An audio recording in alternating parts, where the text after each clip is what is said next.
Hello everybody, Lucas Haneman here. Welcome to this week's episode of Guitar Tone Tuesday.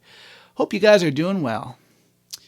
What happens when you decide to break the mold of guitar tradition? When you as a builder decide to do your own thing that is kind of unlike anything else out there? You get guitars like this. This is a guitar made by Steve J. Mash.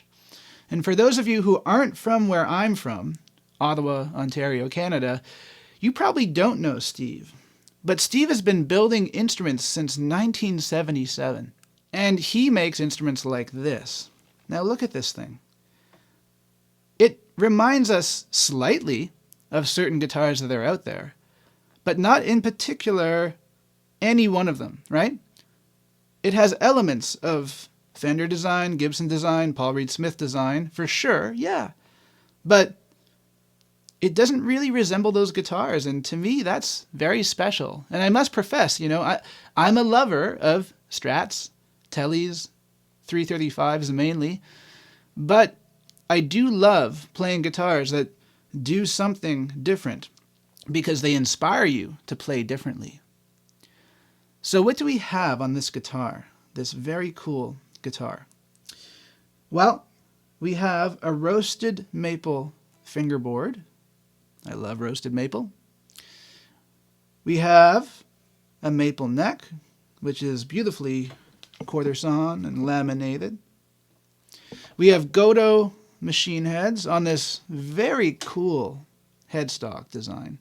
This is a bit of a snakehead headstock, which means that you have straight string pull. If you look at the way that the strings travel over the nut and then to these Gotoh tuning machines, very straight string pull here, which is great for tuning stability, of course. We have a poplar body, which is Steve's own shape, kind of a double cut shape, but very different because it has an arm contour, kind of like a Strat would have. It has a nice subtle belly cut. And on the back, you can also see how the neck is bolted on with these beautiful, it's not a plate system. It's something very nice here where the screws go into the wood beautifully. On the top of the guitar, we have a nice simple control layout, one volume, one tone, and a three-way switch. And we have two DiMarzio pickups. The neck pickup is a virtual vintage pickup, which is like a single coil style pickup, but it's a humbucker.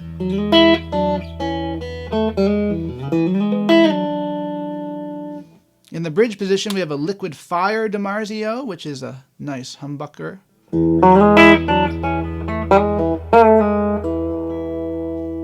And then both together sounds like this.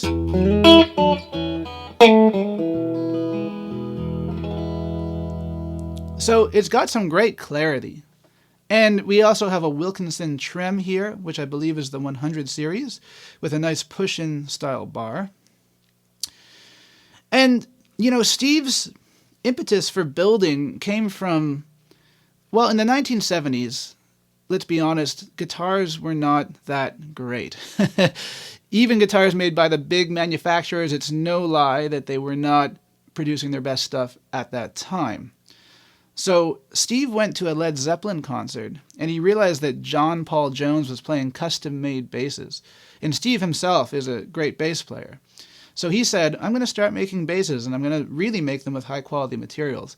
And then that eventually transitioned into guitars. And he's been doing this thing ever since. Now, I want you guys to hear this guitar. Let's go for clean sounds first. Today I'm plugged into the Kingsley Bailey 30, which is an EL84 30-watt hand-wired amp made by Simon Jarrett from British Columbia. And let's hear this guitar nice and clean.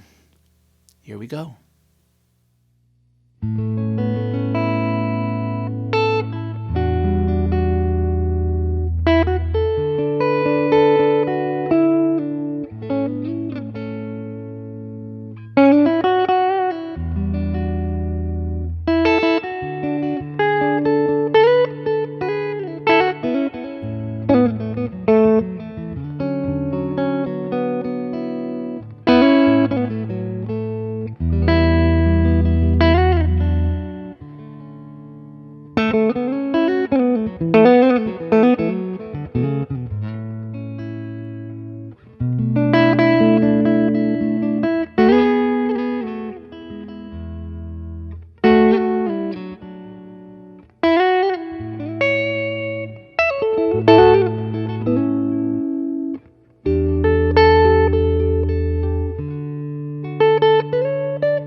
So one of the biggest things I'm picking up from this guitar, based on that last clip, is how well it really rings and resonates.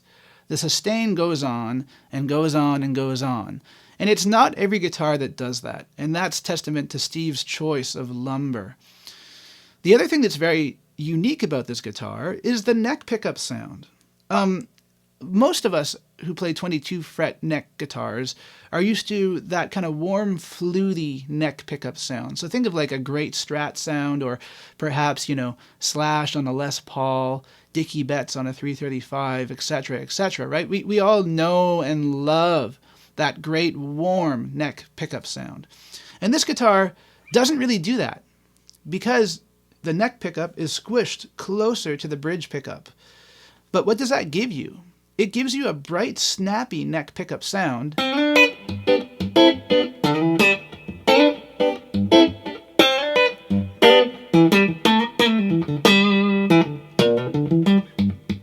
Which is, somewhere in between, I'd say, the middle pickup and the neck pickup on a Strat, that kind of tone. And it's very modern. I've heard a lot of like modern R&B, modern pop that uses this type of a sound. Now you can compensate for that by rolling the tone control back. Tone control should be used, boys and girls, on your guitars. and that sounds more like this.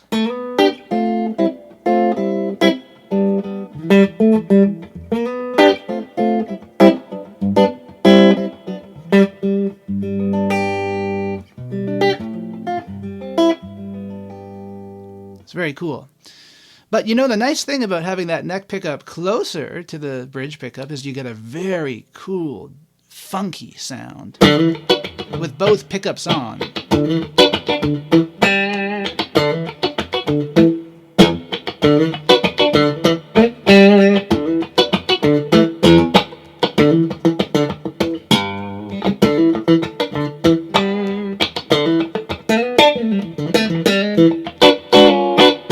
You get a little extra sizzle there, which is very cool, you know? And then, of course, the humbucker in the bridge position is that classic humbucker sound.